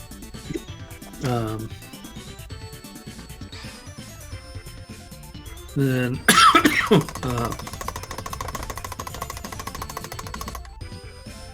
I have the Ed Brubaker Captain America one. That's a good one. The only omnibus I have is the Daredevil one right now, but I've got the Alias omnibus coming. Oh, cool. Yeah. They finally reprinted it, so Megan and I were like, yep, we need to have that. And it's done with it. Before he started Bendising too hard. Huh? Bendis before he started Bendising too hard. Yeah, pretty much.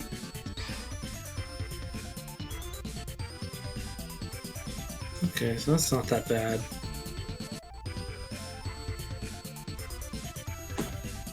Yeah, that's like some gold into it. And Yeah, I like that. and then I think Bullseye himself. So I took him off of the little thing he was standing on. Yeah. Starbase, where no turtle has gone before. Yeah, so he can go here now, and he can put his foot up on this. Oh, yeah, nice. And then I want to stick like candlestick or something there. I like Shamali's idea of the broken candelabra. Candelabra. Yeah. Sorry. Yeah.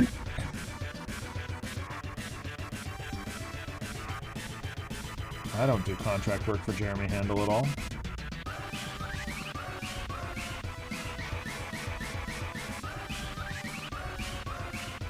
Well, that I need to prime him first. I held off on priming Bullseye and Daredevil because I was like, I don't know what I want to do for their bases, you know. Yeah. And I didn't want to have them have dumb, boring bases. Right.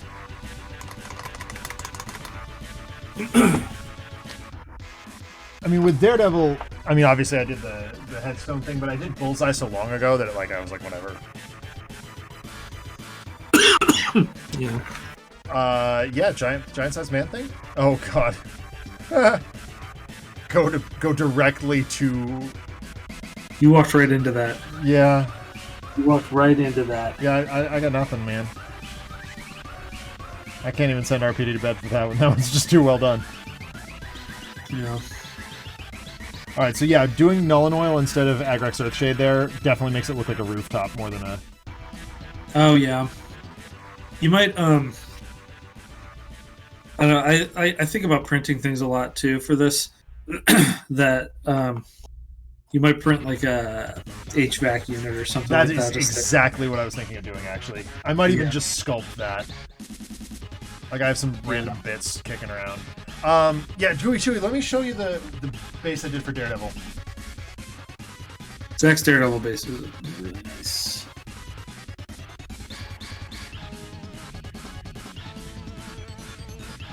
But I actually think I might want to 3D print a pew and take Daredevil off of the headstone.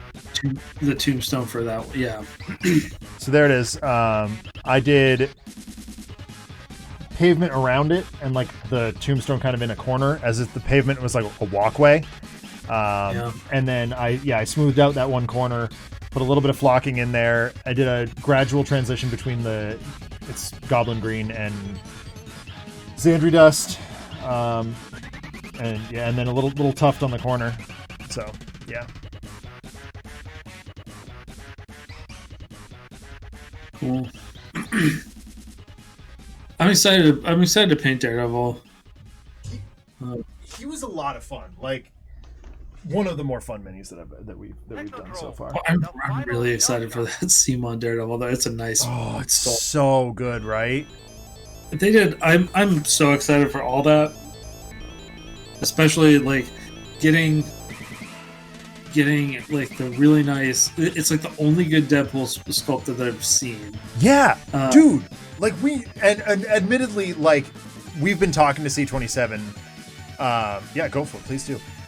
We've been talking to C27 about like, hey, we need a realistic looking, not crazy stupid Deadpool, and he's like, yeah, I see what you're saying. Like, we don't have one of those yet. Okay, let me see if I can figure that out. But granted, he still hasn't figured out the Vulture problem. So, I mean, he's got plenty on his plate though too. Oh yeah. But I want a normal Deadpool that would fight Wolverine in the 90s, not like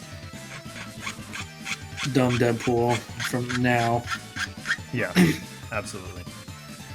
Yeah, I've done a lot of clever things with the corners of like these bases just get, and this is what we're talking about. These bases that AMG sends us are so boring.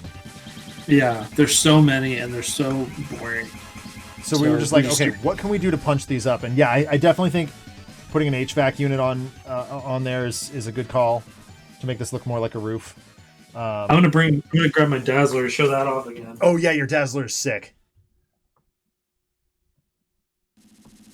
So like basically, same technique as the church, except I just did a worse job on the floorboards. Yeah. And then I cut one of the bottles in half from the thing, and then used a pin vise to drill holes in it so it's actually hollow. Yeah. And gave her like just that awful dive bar aesthetic. You know, I did seriously consider, because I have my Dazzler Mini ready to go too. I did seriously consider audibling into doing Dazzler tonight, because like I feel like if there's any character that sort of embodies Taylor Hawkins at all, it is Dazzler. You know, he's the guy I'll come up. You gotta do villains. Yeah, it's villain month. Yep, absolutely. Bring on the bad guys. Yep. And considering that his demise is definitely a bad guy move in my book, it seems appropriate to stay with the theme. All right. Am I going to try and do anything else with this tonight, or am I just going to call it here? I think I am done. I don't know. Yeah. I might paint another tonight, but yeah, I think we're at 2 hours here, pushing up on the 2 hour mark. So I'm actually gonna go into studio mode real quick because I want to make a quick change. Let's go with this one and.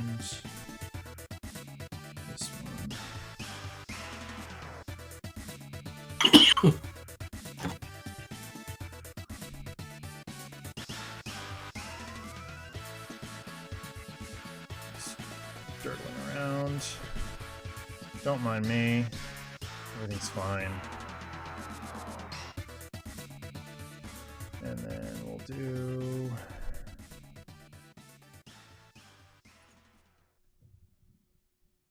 that.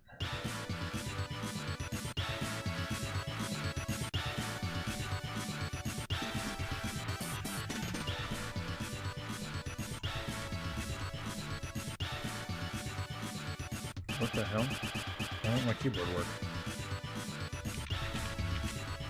That's interesting.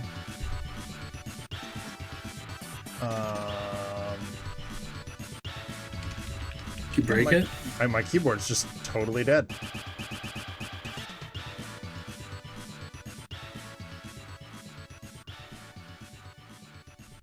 All right, hold on 1 second. Sorry, everybody.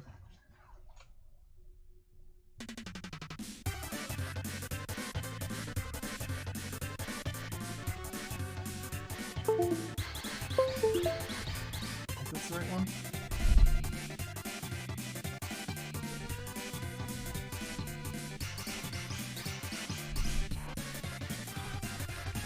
Yep, okay, fixed it.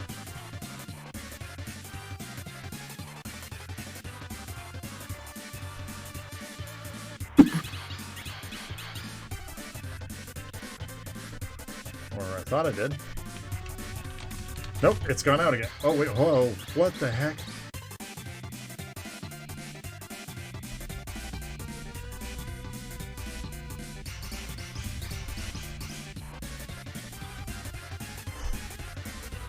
My F key is stuck. What the heck? Okay, no, it seems to be fine now.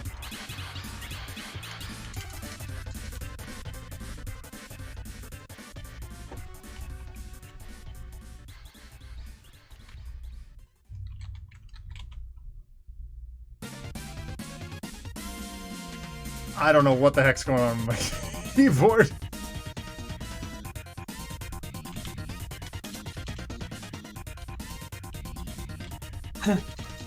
RPD says press F to pay respects. Rude.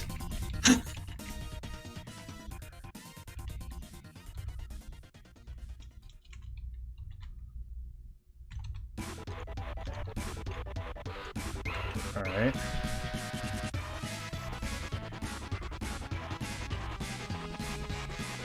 It's still not working. What the hell?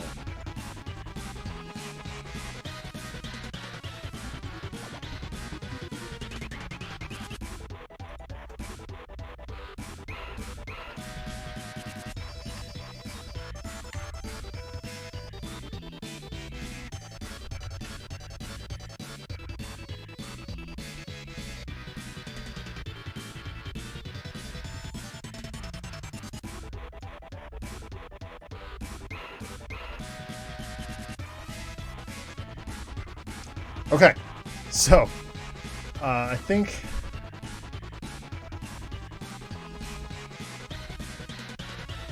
okay, all right, that is where we're gonna call it for tonight. I'm good, everything's fine. Sorry, my computer's just decided to wig out all of a sudden.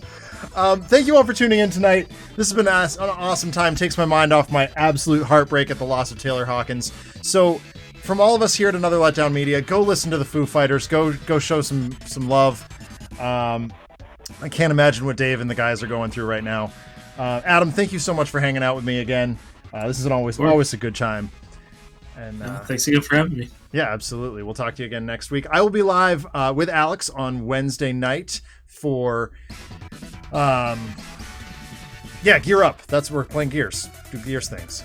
So tune back in here, 7 o'clock Eastern time, Wednesday night. And then, of course, we'll be back. We've got Arkham. Oh, my God. It's the Cats of Arkham Horror. It's Barkham Horror this week. That's going to be exciting. Don't ask. Anyway, take care, everybody. We'll talk to you soon. Bye.